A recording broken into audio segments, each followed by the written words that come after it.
12 نومبر 2024 Adiala jail سے آپ سے براہ راست میں اور میرے ساتھی دوست سارے وکلاء اور ہمارے باقی اہل و عیال اور احباب سارے سب کو سلام۔ عمران خان صاحب کی آج توشہ خانہ 2 کیس میں پھر آج تاریخ پڑی ہے۔ کل القادر کیس ہے اور یہ بھی ایک عجیب بات ہے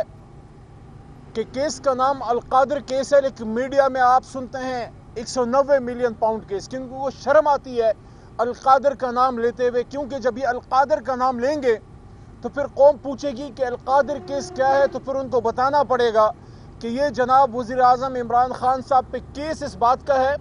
کہ آپ نے اپنے ملک کے غریب عوام کے لیے، ان کے غریب بچوں کے لیے مفت تعلیم کا انتظام کیوں کیا۔ یہ میرے خیال میں حالیہ سیاسی تاریخ میں دنیا میں واحد ایک مثال ہے کہ ایک محبوب وزیر اعظم ایک ملک کے چیف ایگزیکٹو کو اس بات پہ سزا دینے کی کوشش کی جا رہی ہے کہ آپ نے اپنے ملک کے بچوں کو مفت تعلیم، اور وہ بھی کون سی تعلیم؟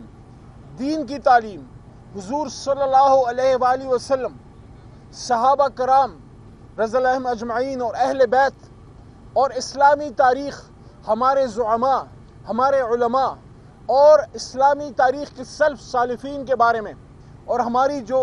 درخشندہ تاریخ تھی اس کے بارے میں ہمارے بچوں کو آگاہ کرنے کے لیے، صوفیزم سکھانے کے لیے، دین سکھانے کے لیے۔ اور صوفیزم کیا ہے؟ محبت ہے، پیس ہے، امن ہے۔ تو یہ آپ کیوں سکھا رہے ہیں اور پھر مفت کیوں سکھا رہے ہیں؟ تو کیس ہے عمران خان پہ القادر ٹرسٹ کیس کا، اور جہاں ٹرسٹ کا نام آتا ہے تو ٹرسٹ کا مطلب ہی یہ ہے کہ جب ایک ٹرسٹ بنتا ہے تو آپ کا اس سے بینیفیشل اکاؤنٹ ختم ہو جاتا ہے، آپ کا اس سے مفاد ختم ہو جاتا ہے۔ تو جب آپ نے سزا دینی ہوتی ہے تو پھر کسی شخص کو آپ مفت تعلیم دینے پہ بھی پکڑ سکتے ہیں، اور ہم اس کا کیا گلہ کریں؟ یہاں تو ملک کے لیڈر کو اس بات پہ سزا دی گئی، اس کی حکومت ختم کی گئی کہ اس نے اپنے ملک کا سودا کیوں نہیں کیا۔ یہ ملک کا سودا ہی تھا نا۔ اگر پاکستان جو پچھلے 40 سال سے دہشت گردی کی آگ میں جل رہا تھا اور جل رہا ہے، عمران خان صاحب کا ریکارڈ ہے کہ اس کے دور میں ایک ڈرون اٹیک عمران خان نے نہیں ہونے دیا، دہشت گردی پہ کنٹرول پایا، اور اللہ کے کرم سے حکومت پاکستان کا، عمران خان صاحب کا اس میں بنیادی کلیدی کردار تھا کہ افغانستان میں ایک پرامن انتقال اقتدار ہوا، اور امریکہ بہادر کو وہاں سے نکلنے میں ایک پرامن انخلا میں بنیادی کردار ادا کیا۔ جب عمران خان صاحب کی حکومت میں افغان طالبان اور امریکہ کے بیچ میں پرامن مذاکرات کی راہ ہم نے ہموار کی اور امن آیا، اور امید ہو چلی تھی کہ اسلام آباد اور کابل میں اور پشاور اور کابل میں مدتوں کی مخاصمت ختم ہوگی، اور نہ صرف پاکستان اور افغانستان میں ایک دوستی اور محبت کا اب کی فضا پیدا ہوگی، بلکہ دروازہ گیٹ وے کھلے گا سینٹرل ایشیا تک، اور کاروبار کے دروازے کھلیں گے۔ یہ گناہ تھا عمران خان صاحب کا، جو میں نے 9 اپریل کی رات بھی بات کی تھی کہ عمران خان صاحب نے ایبسولوٹلی ناٹ کہا تھا۔ اگر عمران خان پاکستان میں اڈوں کی اجازت دیتے، آپ مجھے بتائیں کیا کابل سے آپ کے لیے پھول آتے؟ کیا وہاں سے آپ کے لیے پھولوں کے گلدستے آتے؟ تو اگر عمران خان نے امریکہ کو ایبسولوٹلی ناٹ کہا تھا، تو میں نے ہمیشہ یہ بات کی ہے کہ عمران خان صاحب کا امریکہ سے کوئی بنی گالا کی زمین پہ مقابلہ نہیں تھا، مخاصمت نہیں تھی۔ اور اگر عمران خان صاحب اس وقت کی جو بھی اسٹیبلشمنٹ تھی، جو ان کے نیچے آرمی چیف تھے، جو ان کے نیچے حساس ادارے تھے، سب سے سلام مشورے کے بعد ایک اسٹریٹجک فیصلہ کیا اور روس کا دورہ کیا کہ ہمیں سستا تیل ملے، روس کے ساتھ تجارتی تعلقات بڑھیں، اور جس طرح ہمارے تجارتی تعلقات امریکہ سے ہیں، برطانیہ سے ہیں، برادر اسلامی ممالک سے ہیں، چائنا سے ہیں، تو وقت آ گیا تھا، اور وقت اب بھی ہے کہ ہم روس سے بھی اپنا ایک دوستانہ تعلق بڑھائیں، تاکہ وہاں سے آپ کو بزنس اپرچونٹیز کریٹ ہوں، سستا تیل ملے، آپ کو اسٹریٹجک ڈیولپمنٹ میں، ملٹری اکوپمنٹ میں سہولت ملے، آپ کو گندم ملے سستی۔ اگر عمران خان، آپ مجھے بتائیں، میں پاکستانی قوم سے پوچھ رہا ہوں، اگر روس سے سستا تیل لا پاتے اس وقت، تو کیا انہوں نے میاں والی میں کوئی پیٹرول پمپ لگانا تھا اس پیٹرول سے؟ کیا انہوں نے اپنے کسی بھانجے بتیجے کو پیٹرول کا ٹھیکہ دینا تھا؟ نہیں، انہوں نے پاکستان کے لیے سستے تیل کا سودا کرنے جا رہے تھے تاکہ یہاں قیمتیں کم ہو، مہنگائی میں کنٹرول ہو، اور جب عمران خان امریکہ گیا اور وہاں پہ یونائٹڈ نیشنز میں کھڑے ہو کے حرمت رسول صلی اللہ علیہ وآلہ وسلم کا مقدمہ دنیا اقوام عالم کے سامنے رکھا، اور اسی لیے پھر 15 مارچ کو عالمی اینٹی اسلاموفوبیا ڈے اقوام متحدہ سے منظور کرا کے آئے اور دنیا سے انگیج کیا کہ اسلام امن کا مذہب ہے، اور وہاں پہ کھڑے ہو کے حرمت کی بات کی صلی اللہ علیہ وسلم کی، اور ختم نبوت کی بات کی، اور فلسطین کی بات کی، اور اسرائیل کے خلاف مضبوط سٹینڈ لیا۔ بلکہ ایک موقع تو ایسا بھی آیا کہ اسرائیل کا وزیر اعظم ایک پروگرام میں انٹر ہوتا ہے، پوری دنیا کی لیڈرشپ اس کے لیے کھڑی ہوتی ہے، ایک مرد بحران،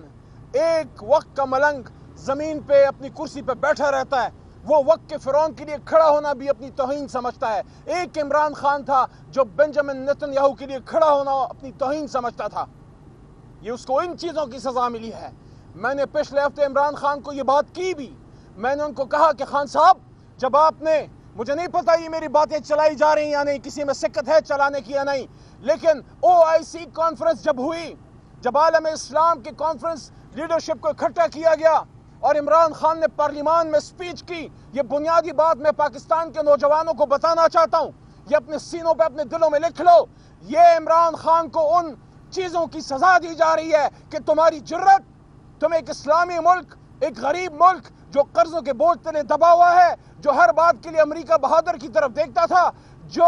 اپنا قبلہ کعبے کی بجائے وہ لندن یا واشنگٹن میں بناتا تھا، تمہاری اتنی جرت کہ تم اپنے ملک میں عالم اسلام کو کھٹا کر کے پھر کون سی بات کرو؟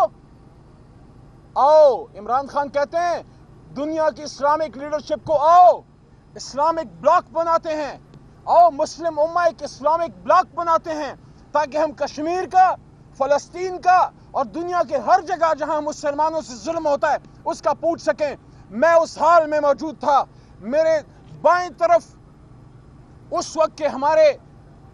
وزیر خزانہ شوکت ترین صاحب موجود تھے، اور میں نے ان کو کہا، میں نے کہا میرے دل میں کھٹکا لگ گیا ہے، میرے کان کھڑے ہو گئے۔ اس بات کے بعد شاید عالمی اسٹیبلشمنٹ عمران خان کو مزید اقتدار میں نہ چھوڑے، کیونکہ جب عالم اسلام کی اتحاد کی بات شاہ فیصل شہید نے کی، اس کے ساتھ کیا کیا؟ جب عالمی اسلام کے اتحاد کی بات بھٹو صاحب نے کی، اس کے ساتھ کیا کیا؟ ان کو صدام حسین بڑا پسند تھا، لیکن جب صدام حسین نے اللہ اکبر کا نعرہ لگایا تو اس کو عید الاضحیٰ کے دن پھانسی چڑھایا، اور جب یہ بات انور سادات نے کی تو اس کے ساتھ کیا کیا؟ اور جب یہ بات شاہ فیصل شہید کے ساتھی یاسر عرفات نے کی تو اس کے ساتھ کیا کیا؟ اور بڑا ان کا آنکھوں کا پیارا تھا، راج دلارا تھا، لیکن جب معمر قذافی نے عالم اسلام کے لیے بات کی تو اس کے ساتھ کیا کیا؟ یہ ہماری امت کا المیہ ہے، جب بھی کوئی عالم اسلام میں سے لیڈر امت مسلمہ کو کھٹا کرتا ہے اور وہ پین اسلامزم کی بات کرتا ہے، اسلامک بلاک کی بات کرتا ہے، اس کے ساتھ ہمیشہ یہ ہوتا ہے۔ اللہ کا شکر ہے، اللہ کا شکر ہے کہ عمران خان زندہ ہے، ورنہ یہ تو چھوڑتے بھی نہیں ہیں۔ میں یہ کہتا ہوں کہ اللہ کے بعد 25 کروڑ عوام عمران خان کی زندگی کی ضمانت ہیں، کوئی عمران خان کی طرف دیکھنے کی جرت بھی نہ کرے، کیونکہ عمران خان اور آپ کے بیچ میں 25 کروڑ عوام حائل ہیں۔ اس لیے ہم یہ کہتے ہیں ہوش کے ناخن لو، جتنی تباہی کرنی تھی کر لی، جتنا نقصان پہنچانا تھا پہنچا لیا، قوم اپنا فیصلہ سنا چکی ہے۔ 8 فروری کے دن قوم اپنا فیصلہ سنا چکی ہے، قوم عمران خان کے ساتھ ہے۔ اور جب رجیم چینج ہوا تھا، یہ اس وقت کے آرمی چیف اور اس وقت کے حساس اداروں کے سربراہوں اور پورے پاکستانی قوم کی اور ہماری اسٹیبلشمنٹ کی، سول ملٹری بیوروکریسی کی، جج صاحبان کی ذمہ داری تھی کہ عمران خان نے جب قوم کے لیے سٹینڈ لیا، عمران خان نے جب پاکستان کے لیے کہا کہ ایبسولوٹلی ناٹ، تو ان کو سب کو اپنے وزیر اعظم، عمران خان نہیں، وزیر اعظم پاکستان کے ہاتھ مضبوط کرنے چاہیے تھے، نہ کہ ڈونلڈ لو کی ایما پہ عمران خان کے اقتدار میں پیٹھ سے پیچھے سے خنجر جو ہے وہ گھونپ دیا گیا۔ اس لیے تو کہتے ہیں کہ طاق میں دشمن بھی تھا اور پشت پہ احباب بھی، تیر پہلا کس نے مارا، یہ کہانی پھر صحیح۔ انشاءاللہ یہ قوم ٹیپو سلطان کی تاریخ دہرانے نہیں دے گی۔ ایک ٹیپو سلطان کافی تھا شہید ہونے کے لیے، عمران خان زندہ رہے گا، باہر نکلے گا اور 25 کروڑ عوام کی لیڈرشپ کرے گا۔ اور یہ بات عمران خان کی طرف سے کہنا چاہتا ہوں آپ کو، عمران خان کو انتقامی سیاست پہ بلیو نہیں کرتا۔ عمران خان جب باہر نکلے گا، جب وزیر اعظم پاکستان بنے گا، وہ سیاسی انتقام نہیں لے گا، وہ لوگوں کو اپنے انتقام جیلوں میں کبھی نہیں ڈالے گا. ہاں جس نے غلط کیا ہے عدالتوں میں اپنا جواب ضرور دے, لیکن عمران خان کی لڑائی غربت سے ہے, بے روزگاری سے ہے, ظلم سے ہے, عالمی استعمار سے ہے, پاکستان کے دشمنوں سے ہے. اس لیے اگر کسی کو یہ ڈر ہے کہ عمران خان باہر نکل کے ہمیں کوئی خدا نخواستہ کال کوٹلی میں ڈالے گا, عمران خان تم جیسا چھوٹا آدمی نہیں ہے. عمران خان ایک سوچ کا نام ہے, عمران خان ایک جدوجہد کا نام ہے, وہ پاکستان سے محبت کرنے والا شخص ہے. اور آخری بات, پچھلی ملاقات میں جب عمران خان صاحب سے میری ملاقات ہوئی, میں نے کہا خان صاحب یہ نقصان آپ کا نہیں ہے, آپ نے تو زندگی میں جو اچیو کرنا تھا اس سے زیادہ آپ نے دیکھ لیا, آپ کو تو جو عزت اور محبت ملی ہے اس سے آپ سوچ بھی نہیں سکتے تھے. یہ نقصان پاکستان کا کر رہے ہیں, یہ نقصان پاکستان کا اس لیے کر رہے ہیں کہ قوم سے جب لیڈر کو دور کیا جاتا ہے, قوم سے جب لیڈر کو دور کیا جاتا ہے ایسے جیسے بچوں کو باپ سے دور کیا جائے. بے شمار سرکاری افسران ہر سال اپنے اداروں سے نکلتے ہیں, سول جو آپ کی بیوروکریسی ہے سی ایس ایس کر کے بہت سے افسران نکلتے ہیں, کاکول سے ہمارے مایہ ناز جوان بہت سے نکلتے ہیں, بہت سے ڈاکٹر نکلتے ہیں, بہت سے انجینئر نکلتے ہیں اپنے اپنے اداروں سے, بہت سے جج صاحبان نکلتے ہیں. نہیں نکلتا, نہیں پیدا ہوتا تو لیڈر پیدا نہیں ہوتا.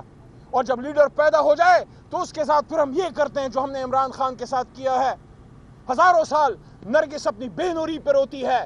ہزاروں سال نرگس اپنی بے نوری پر ہوتی ہے, بڑی مشکل سے ہوتا ہے چمن میں دیدہ ور پیدا. عمران خان آپ اکیلے نہیں ہیں,